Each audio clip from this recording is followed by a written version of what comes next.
Difficulties. So good morning, everyone, and welcome to the beginning of our Smart Caribbean gathering. We have with us this morning two distinguished guests from UNEP, but just want to begin by saying, first of all, how happy we are that we're here celebrating Environment Day. A lot of people don't understand why these days are important, and this day began, I think, in 1974 or thereabouts, so some 26 years ago.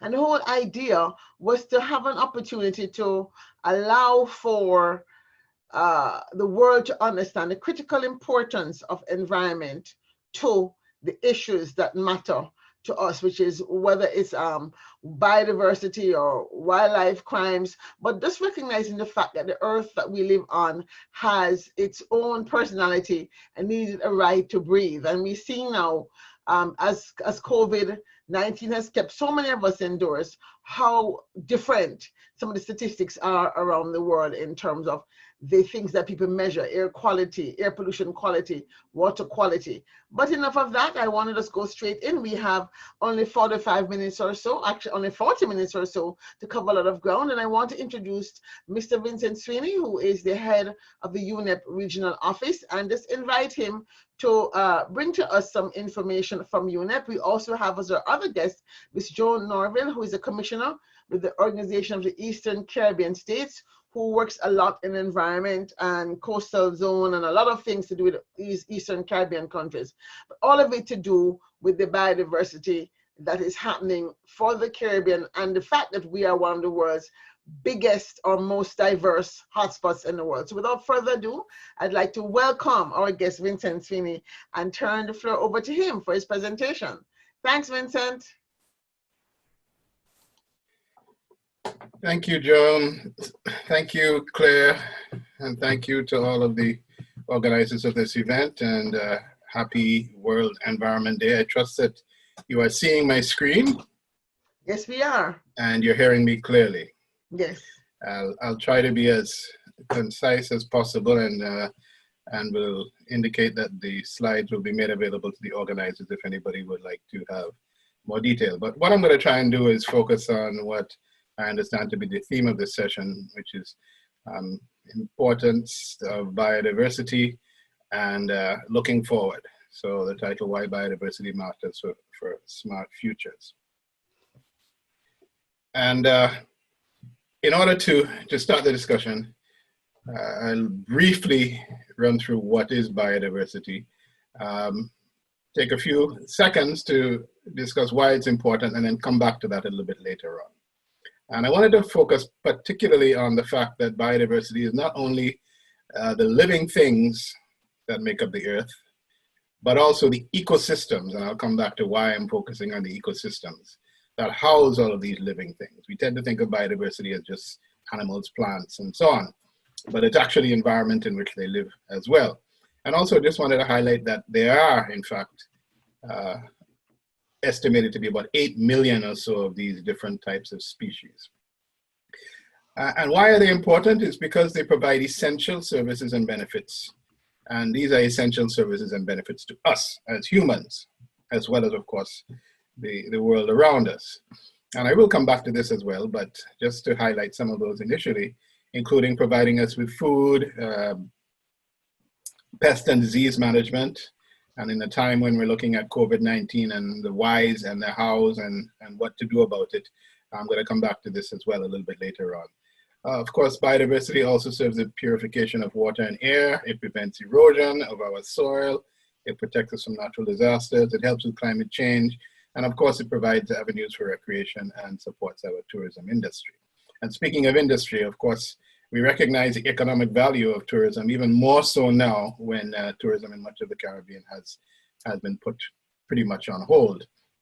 But just to recognize that beyond tourism, the biodiversity contributes to our human well-being in a number of ways, and it's estimated that roughly 44 trillion of economic value is generated through biodiversity, and that's considered to be close to half of the global GDP, which is dependent on nature and its services.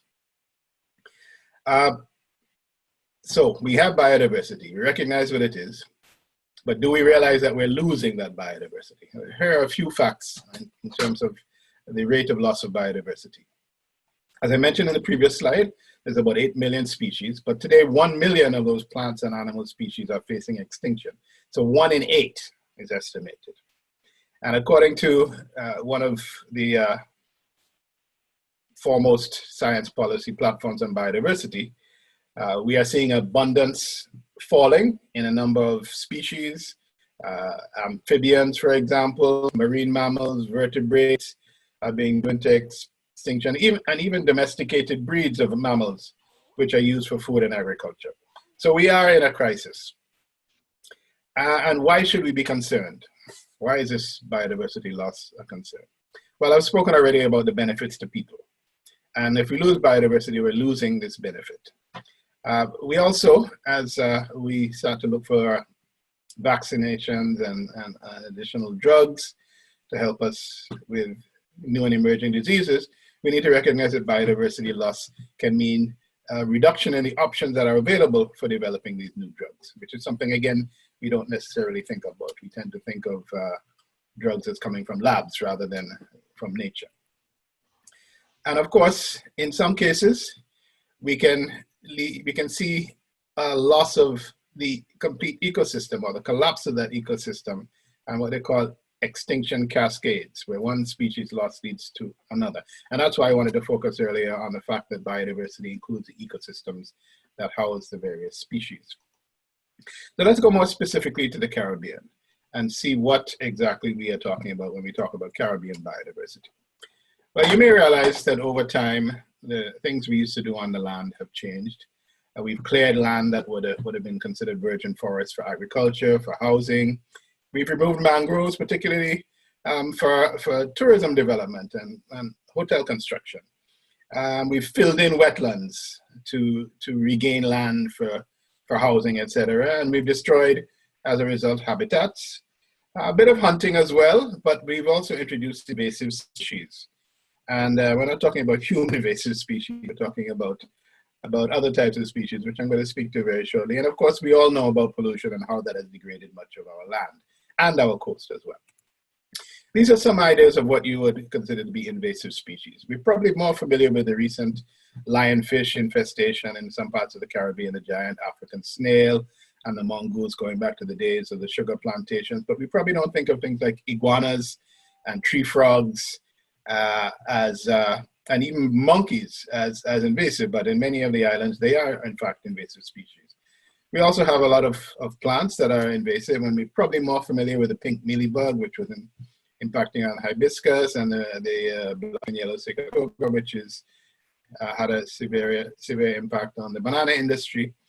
But things like the African tulip, which we probably didn't think of as invasive, we've been so accustomed to seeing it, that is in fact considered an invasive species. And then a number of birds have disappeared. Some of the most spectacular birds in all of the world are now gone forever. And if you think in Jamaica, since I'm in Jamaica, I'll focus a little bit on Jamaica, that we are exempt. You'll see that a couple of Jamaican species are in fact part of the list that has gone extinct. We also have throughout the rest of the Caribbean other types of mammals and reptiles that have gone extinct, including snakes and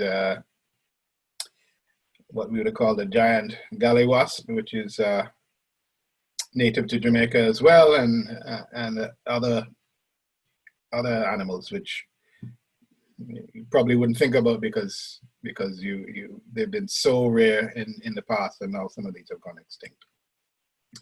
But what else do we have to look forward to? Well, just to remind people that one of the global biodiversity hotspots is in fact the Caribbean. So we are special in that way. There are thousands of plant species, some of which are endemic to the Caribbean, and animals, including amphibians, reptiles, birds, and other mammals, many of which are endemic. And we are considered, as a result, one of the hotspots globally for biodiversity. And we also have, in fact, the greatest concentration in the entire Atlantic Ocean basin of marine biodiversity. So it's not just terrestrial biodiversity, it's our marine environment, which is very biodiverse as well. Everything from corals to shrimps, mollusks, seabirds, reefs, extensive reefs and extensive mangroves, as well as seagrass beds, are part of this biodiversity. And we also have a number of very rare marine species, which, as I mentioned before, are endemic, including types of lobsters, sharks, sea turtles, and of course the well-known West Indian manatee. So we are a very rich biodiverse region. And as we've spoken to already, some of the reasons why we have to be concerned about this biodiversity is because of the economic value. And according to IPBES, and I referred to them earlier, the Earth is in a crisis. We have to be concerned about extinction. And as a result of some of that extinction, there's major economic costs from our ecological degradation. And it affects everything from our productivity to our ability to actually access some of this biodiversity. And a figure of 24 trillion per year in the Americas has been referenced. Half of global GDP is dependent on nature. And when we talk about nature, everything including forestry and fisheries and pollinators, which increase the value of our crops, all of these are at risk. You're seeing forest loss, depletion of resources, fish stocks are going down, and even the pollinators are threatened. And as a result of all of this, we are, as a community, at the risk of increased poverty. And unfortunately, the poorest are those who are most affected by this degradation. 35% of job losses in developing countries are dependent on ecosystem services. So we need to maintain those ecosystem services as best as we can, particularly now in a time where there's severe job loss around the world. And as a result, protecting of this nature helps us to create a buffer against poverty. Everything from food and health, availability of food, access to health products, jobs and income, and as I've mentioned before, resilience to disasters, including reduced damage from everything from floods to fires, to storms, to hurricanes. Particularly in the Caribbean, our reef annual benefits are estimated to be around 1.85 billion. So we're not talking about values that are outside of our region. Everything from our fisheries to protection of our coastlines, including protection of our tourism assets and hotel infrastructure. All of this is valued, and we need to recognize that the net benefits are quite significant in the global and in the regional scheme of things. So what are some of the challenges? Well, we've spoken to many of them already. The smallest of our islands is one such where there's competition for land use. Climate change, we are a region that is at the forefront of storms and other climate change challenges, everything from sea level rise to global warming to challenges related to energy and other hydrocarbon imports. All of these exacerbate the situation on small islands like the Caribbean. And of course, we're challenged because of limited financial resources, limited human resources. Our regulatory and policy environment, our legislation needs to be up to date in order to address these challenges. And also our perceptions and attitudes to what we do not maybe recognize to be a threat to our existence. So what are we doing after all of this doom and gloom? Well, there are a lot of investments being made in biodiversity, and I wanted to just highlight a few very quickly, and more details are certainly available should you wish. One of those, and the most significant, I think, that right now in the Caribbean is the project on integrating water, land, and ecosystem management. This is being executed by the Caribbean Environment Program as part of the Cartagena Convention Secretariat. So they have a very important role in the region in implementing a significant project which deals with ecosystem management, looking at water, land, and terrestrial, as well as the marine environment in a number of Caribbean islands. And the objectives of that project include to preserve ecosystems. In other words, they're seeking to help preservation of our biodiversity, as well as looking at livelihoods, which is even more important right now in the time of COVID and post-COVID. And they're looking at it a number of ways, including improving fresh and coastal water resources, looking at our land management and sustainable forest management. And unfortunately, I don't have enough time to go into a lot of details on this project. I wanted to highlight a few others before I conclude. Another one is looking at biosafety in the Caribbean. And again, trying to strengthen the legislation, which I mentioned needs upgrading, strengthening institutional capacities, strengthening the sharing of information and the generation of information, and also regional collaboration with respect to biodiversity. And we're working with the university as well as the Caribbean Agriculture and Health and Food Safety Agency in that regard. We're also working with CABI on invasive alien species, looking at the management frameworks, seeking not only to eradicate invasive species, but also to reduce the threats and to improve control. And of course, we can do that to increase collaboration at the regional level. I remember in one instance, there was quite a bit of regional collaboration, for example, when the pink mealybug was infesting parts of Eastern Caribbean. We're also looking at access and benefit sharing of biological resources as part of the Nagoya Protocol. And this too is looking at policy guidelines and legislation, information exchange, raising awareness, and regional coordination. And we're working with IUCN, and there's a particular focus on the Bahamas through the BEST Commission. We're also looking at protected areas management, and I'm highlighting in particular Antigua and Barbuda, Bahamas, and St. Lucia, where a number of complementary projects are taking place, including one that's looking at protected areas and renewable energy, looking at sustainable use of biodiversity, looking at reducing the threats to biodiversity, mainstreaming conservation and sustainable use of biodiversity, and also sustainable use of natural resources along the coast of St. Lucia. And these are just examples of some of the projects. So what is the outlook? And I'm just going to focus finally on COVID and going forward, because everything we focus on going forward obviously has to take into consideration the impacts of COVID. Well, I wanted to highlight first of all that nature loss can drive pandemics. And we have found, even in our messaging in the last few months, that not too many people actually recognize the fact that these pandemics and infectious diseases, a large number of them are zoonotic. And the factors that increase the emergence of these diseases are, in fact, activities such as deforestation, intensified agriculture and livestock production, climate change, illegal and poorly regulated wildlife trade, etc. So there is an environmental component to these diseases. And as we move forward, we need to recognize that we cannot forget about the environment as we seek to avoid future pandemics, and as well as to build back better and greener. And UNEP highlighted back in 2016 in our frontage report that emerging zoonotic diseases are linked to ecosystem health. And that must have been a prophetic publication, because at the time we did not anticipate that COVID-19 would impact us globally as it has.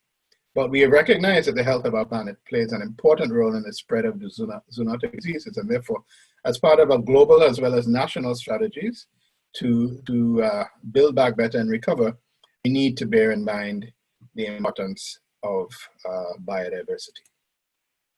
And what has emerged from this COVID-19?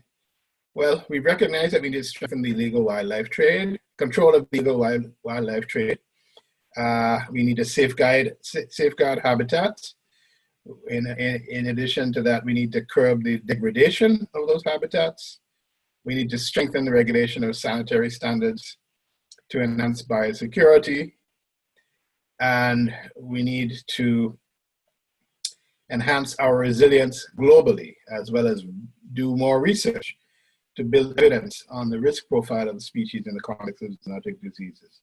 And of course, we need, in terms of our messaging and in terms of the practical and substantive response, we need to link all of this to green jobs, because the messaging right now is about jobs and economic recovery.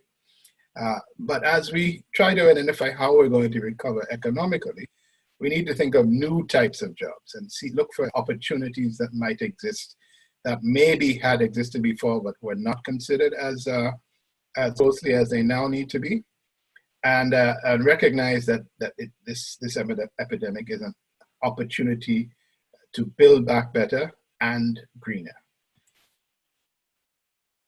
So final message is that we need to safeguard nature in order to solve the problem of COVID. Zoonotic diseases, as I've mentioned, are linked to human-induced land use changes, and therefore that leads to impacts on the economy and health. And these crises, as we recognize, place tremendous pressure on our economies as well as on successful fulfillment of the Sustainable Development Goals. So it's essential that our leaders issue a strong response to build back better, as I was just saying, and to make our economies greener, fairer, and more resilient against future shocks. We have to make nature a part of the solution. Thank you very much, and I'm happy to try and answer some questions at the appropriate time. Over to you. Thank you so much, Mr. Vincent Sweeney from UNEP Regional Office.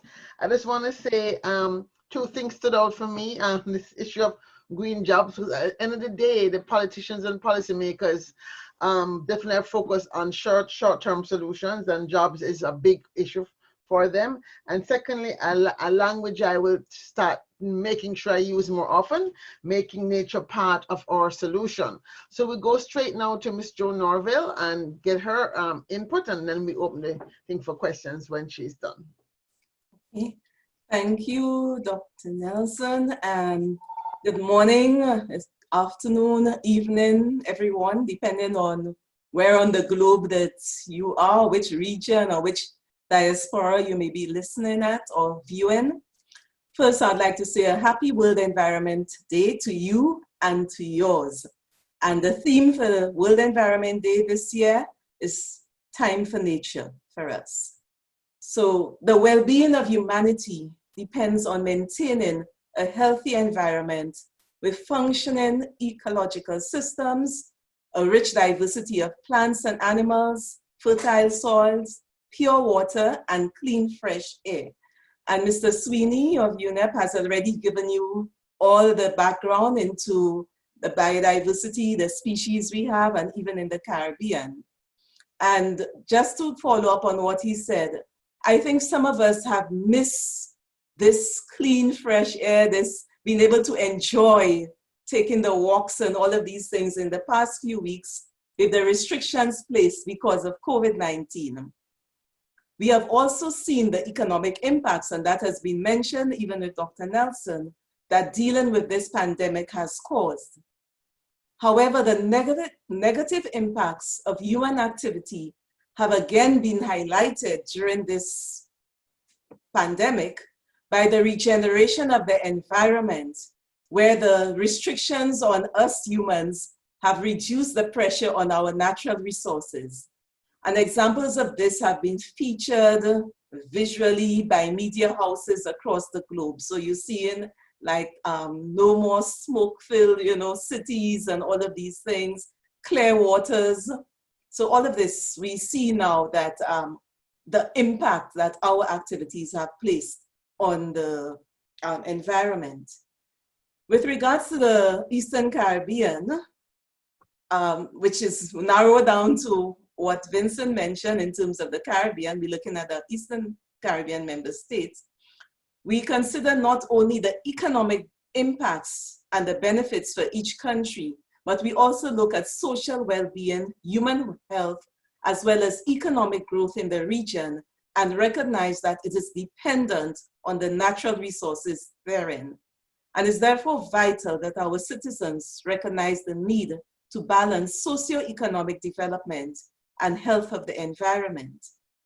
The Organization of Eastern Caribbean States, which is where I'm employed, is of the belief that the people of its member states are entitled to a healthy, resilient, and productive life in harmony with nature, that each resident has a part to play in improving the natural resource base on which our food security, our livelihoods, the quality of life for our people relies.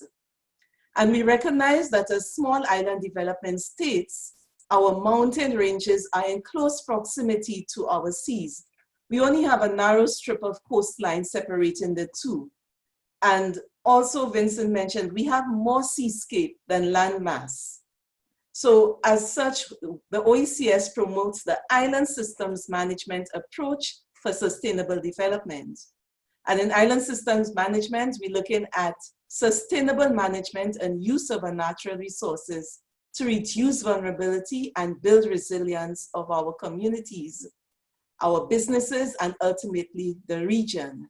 And that is to climate change, natural hazards, and to maintain essential ecosystems, goods and services, and biodiversity in the area, extending from the ridge to the limits of the sea, in particular the exclusive economic zone.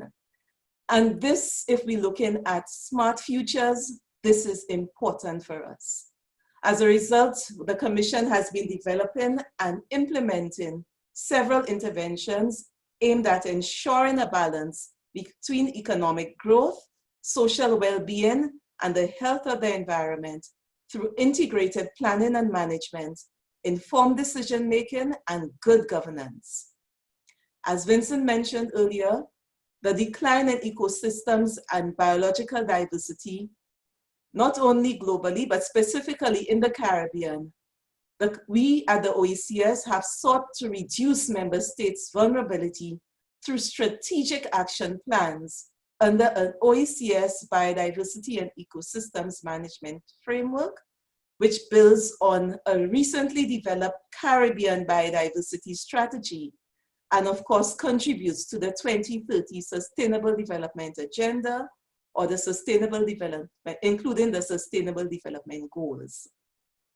The priority areas for action identified under this framework relate to the protection and restoration of ecosystems, invasive species management, biosecurity, biosafety, climate and disaster resilience, fair and equitable access to and sharing of benefits from biodiversity resources, and also the integration of biodiversity and ecosystems valuation into the national development processes. Now, Vincent, Mr. Sweeney mentioned, and he went into detail on some of these in terms of the work of UNEP, so I will not go into it except that to say that our activities, there are synergies and complementarity between our activities at the wider Caribbean and also at the OECS member states. In terms of the green-blue economy, which is another area that we are looking at, the OECS, in collaboration with the Caribbean Natural Resources Institute, CANARI, has proposed a green-blue economy strategy and action plan, which provides a roadmap for private and public sector investment into natural capital. And this was a mandate from the OECS Council of Ministers on Environmental Sustainability in July 2018.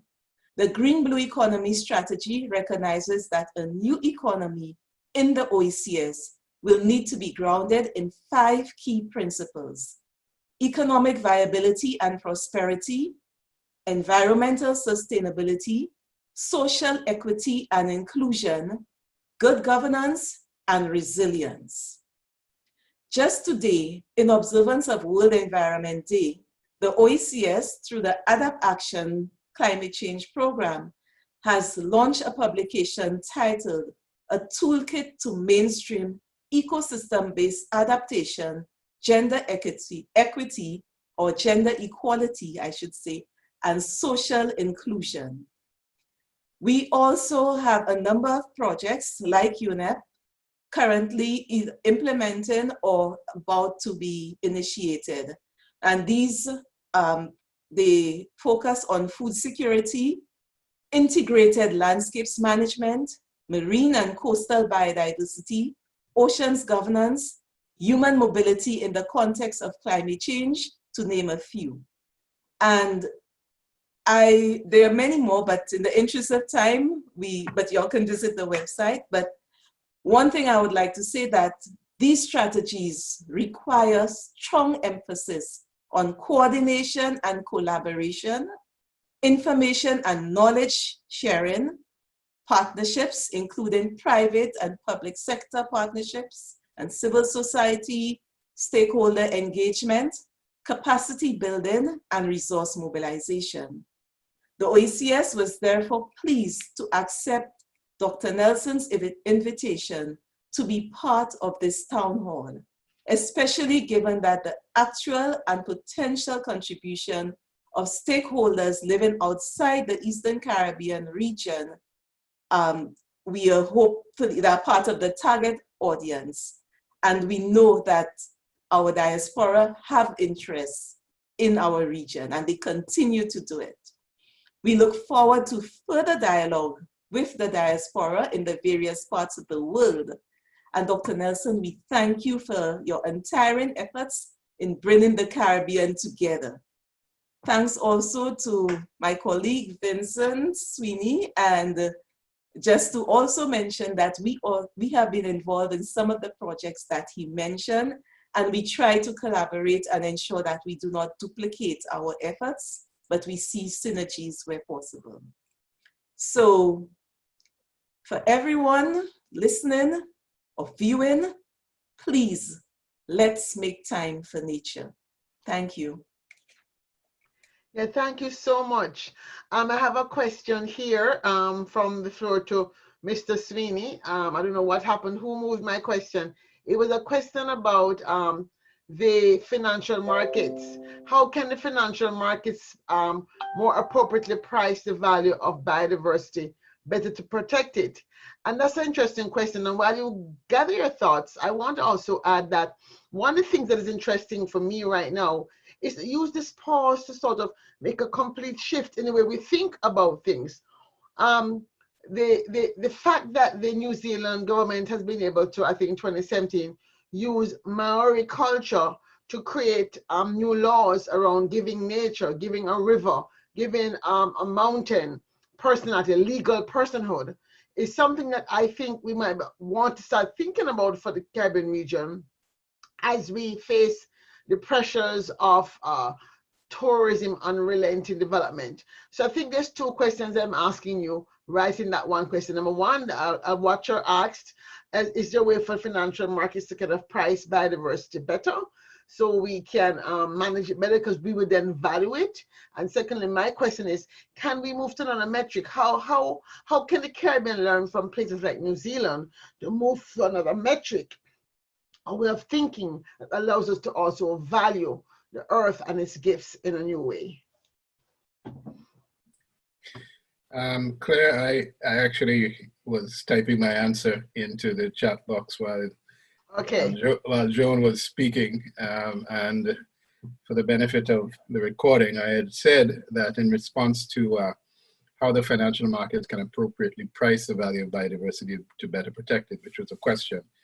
I had said that maybe, even though I'm not an economist, that we could look at some of the attempts that have already been made and some of the methodologies.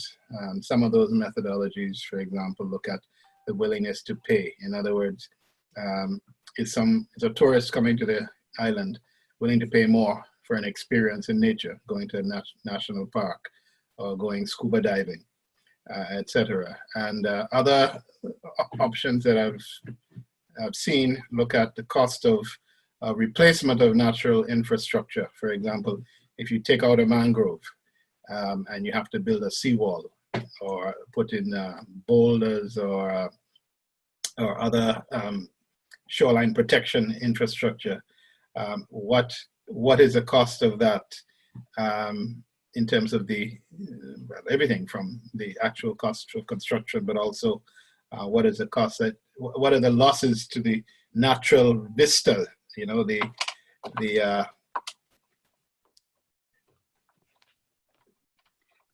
differences between something that is made of concrete and something that is naturally there and has greater appeal and aesthetics, for example.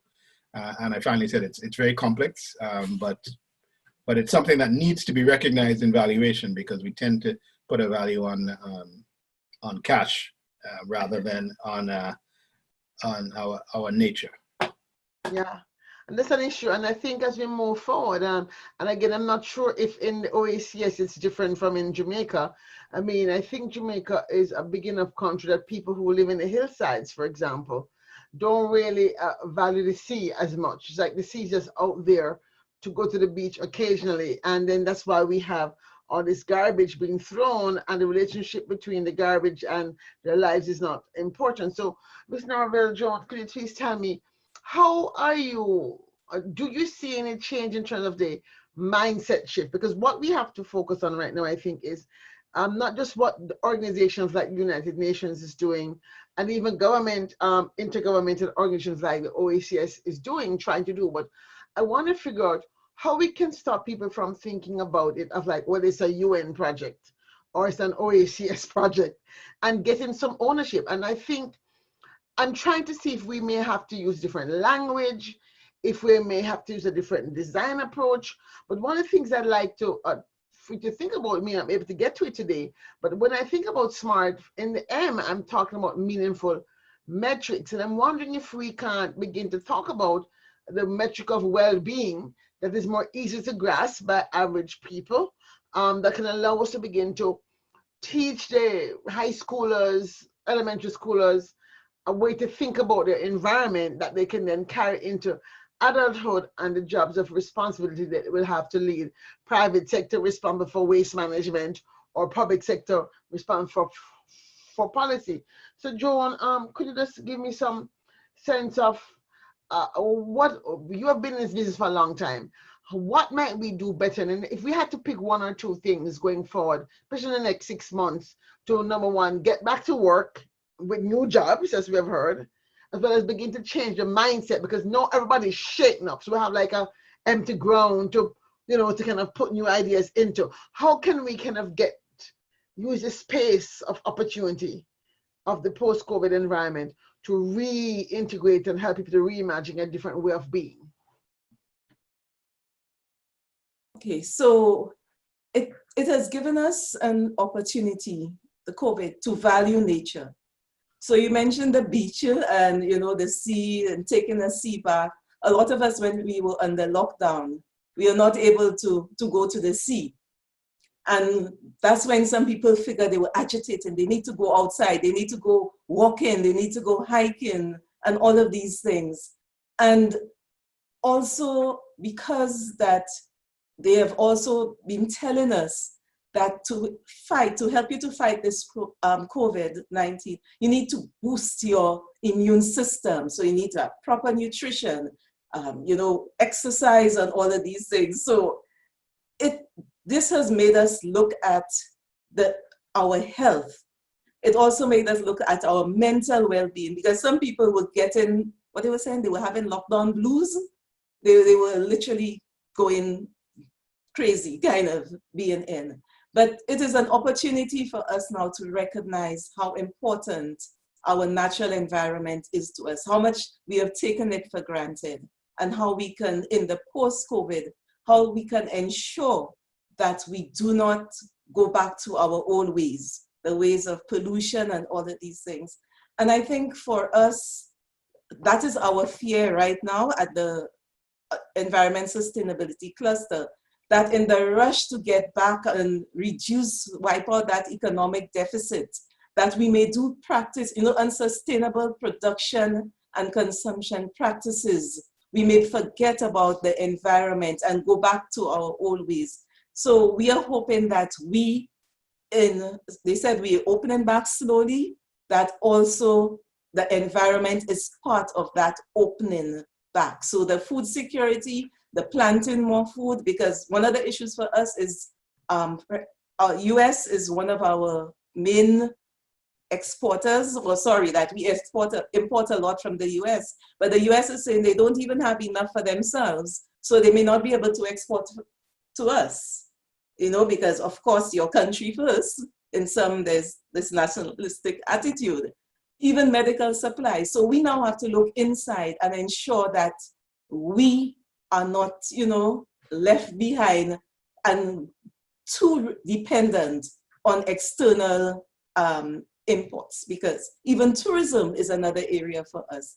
So we have been looking internally in the region at what we can do, new enterprises, where we can enhance other enterprises like food security, the issue of business continuity, because we have recognized with the lockdown, you cannot move around, and a lot of businesses are folding because of that. Can we look at other ways of going towards e-commerce, working remotely from home? How can we look at these things? In terms of teaching, I think the fact that you start from young, because it's easier to mold the minds of young people than some of us hardbacks, hard-headed persons. So dealing with the schools, that has helped us. Looking at even things like cleanup campaigns, which some people figure may not help so much because the place gets back dirty. But when people collect and see all the garbage that is collected and see all the bottles, people are appalled. Those who are involved in it, they are appalled. And they themselves try to make sure that they do not contribute to this pollution. So I think it's a case of all of us acting, our attitude, our behavior, and it starts from young. Nothing can make you listen when a young person looks at you and tells you, why did you throw that? Do you know it's going to affect the fish and so on? You know, you feel small. And a lot of people are telling you that. Some of us try to, brush it away, but I think the young people, because they take these things on board and they put it into their lifestyle, I think that's a good way, a good start for us.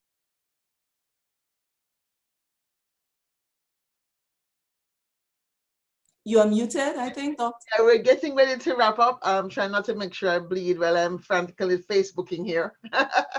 I wanted to let Mr. Sweeney, Vincent Sweeney, say a few words on this matter of well-being as well.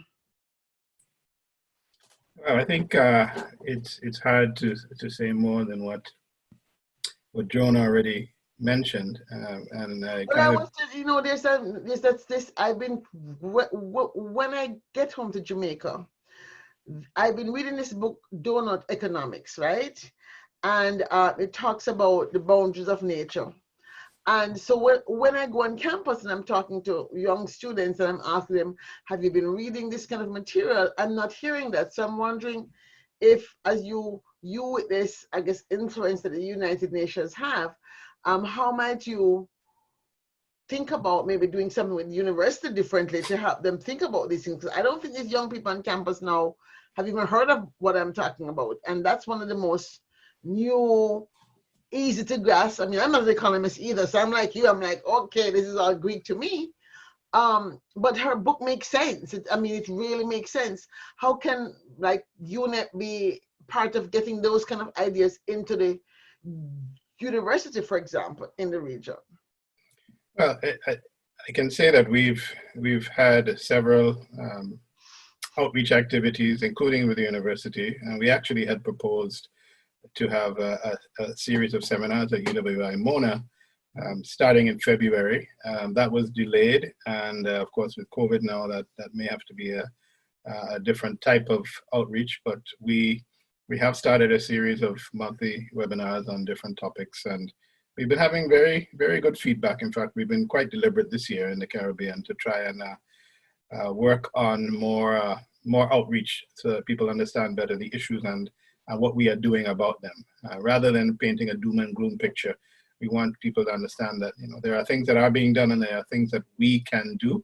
And why should we be doing them?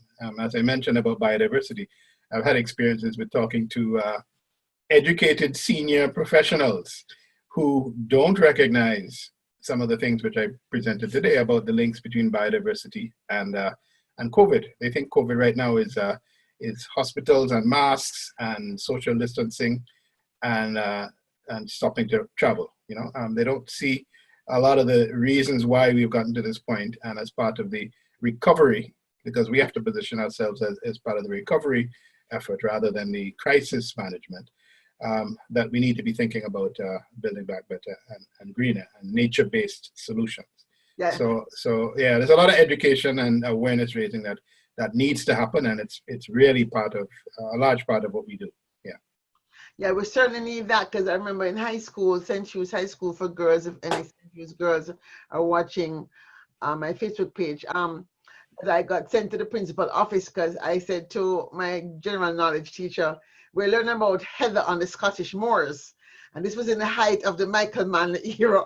So I kind of jumped, and I was sleeping, and she woke me up, so I got mad, right? She said, like, you need to pay attention to this. And I said, what? Heather on the Scottish moors? What do I care when I can't even name the plants in the schoolyard? So of course I was sent to the principal's office. I have to say that the principal, in her wisdom, did not punish me. She recognized the wisdom of my my outbursts, although she did tell me watch my tone. Joan, any final words before we wrap up? No, except, well, apart from making a pitch to the diaspora, because we recognize that the diaspora is an area where we can, how should I say, they involve in trade.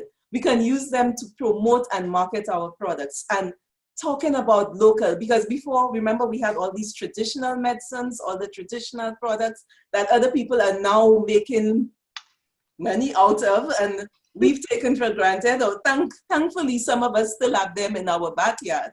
But I think there are opportunities for us in terms of nutrition and traditional medicines that boost the immune system, and we could use the diaspora to help spread that word of mouth, to promote some of our products. They also are involved in investments. So I know we have things like remittances, but they involve in business. And a lot of people now, they are investing in the countries, in their countries, and even in the region from the States. Because now that we have all our technology, you can work remotely. So you don't have to be physically in there. You may have persons on the ground, especially if it's family businesses, we can have extended family. So I see that part for us. And as well, I think we should take advantage. There are some countries that have a desk, I should say a diaspora desk, where they try to reach out and engage the diaspora. I think we should have more of that. And I'm wondering if the OECS should not look at this, because we speak on behalf of member states. So maybe we should have a desk where, you know, we can have these things and promote ecotourism, agrotourism. So it's gotten me thinking. So that's one area where I think I will look at. You just made my day. You just made my day. I will be back with you after this event. I just love how this comes together. We will be back with you at ICS to help bring together this OECS Caribbean Diaspora Outreach. I want to thank both Mr. Vincent Sweeney from the United Nations Environment Program. And I must add, for people who may not know this, I think he might be the first Caribbean person to be heading the regional office who is from the region. So I'm very excited about that, because he brings really a native passion to his job, which may not always be there. I want to also thank Ms. Joan Norville from the OECS Secretariat, which is headquartered in St. Lucia. And of course, if you don't know that, this represents all the 5 Eastern Caribbean islands: Antigua and Barbuda, St. Lucia, St. Kitts, who am I forgetting? 3, Grenada. Actually, yeah, we represent 11 member states. So we have the independent ones, as well as the British overseas and French overseas territories. Oh, I didn't know you had the British and French overseas territories. Maybe I should have shared that slide, yes. Thank you so much. This is actually more exciting news to me, so I'm very excited about it. So thank you very much.